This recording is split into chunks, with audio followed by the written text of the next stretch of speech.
waxaanu si lixaad loo cambaaraynaynaa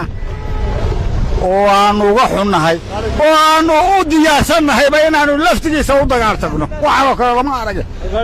dhool karaam wuxuu ku hadlay ee uu yidhi masjidka labaad ee islaamka saddexaad yuhuud baa iska leh xaggee yuhuud uga timi masjidka barakaysan caalamka islaamka waxaa leenahay ha loo midoobo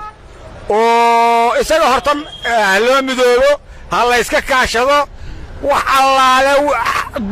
caalamkuna burbur buu ku samaynaya burbur buu ninkaasu wadaa awalba nin waalalo meel laga keenay waa oo aan doorasho maba u helina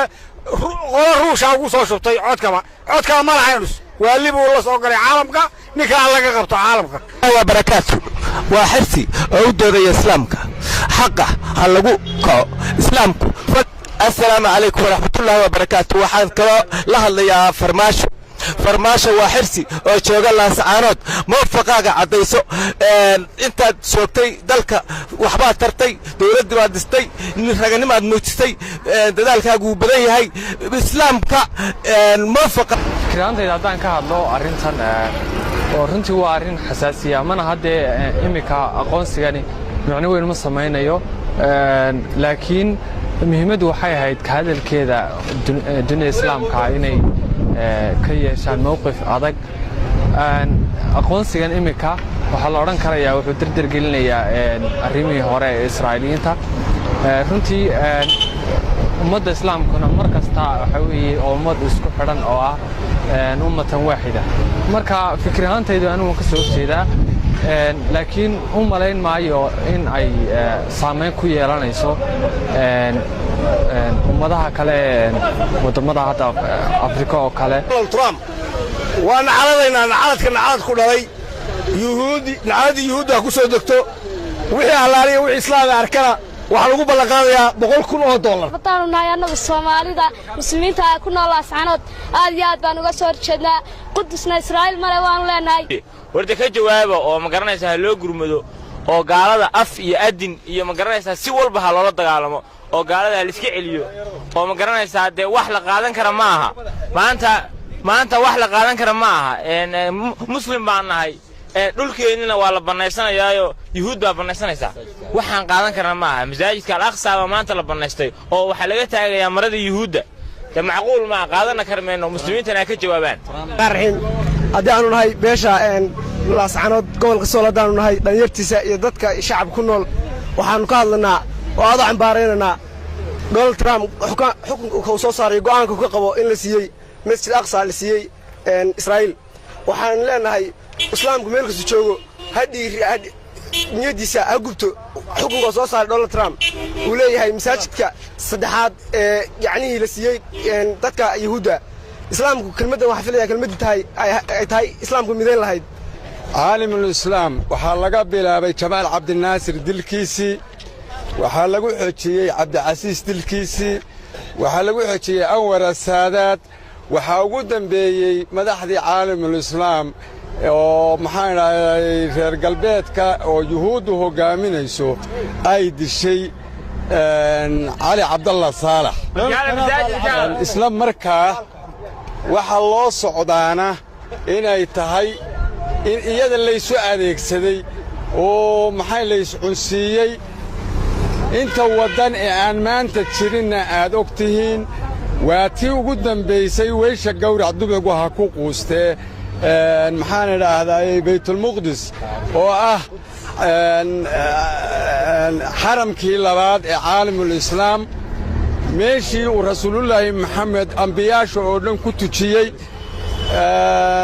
dadka muslimiinta ee ku nool magaalada laascaanood waxaannu cambaaraynaynaa gaalkaa xun ee donald trump waxaannu u soo diraynaa wiilka yaree kuuriyada waqooyi haysta kaasuu ummadda nebi maxameda waxaan dhoom taram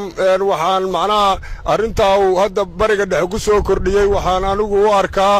in macnaha haddii ilaahay raalli uu ka noqdo gaal iyo islaam loo kala baxaya waa wax laga gilgisho dadka islaamka innagu maadaamaynu soomaaliya nahay oo laanloobar la furfuray aynu nahay waa inaynu masaajidada ka habaaraa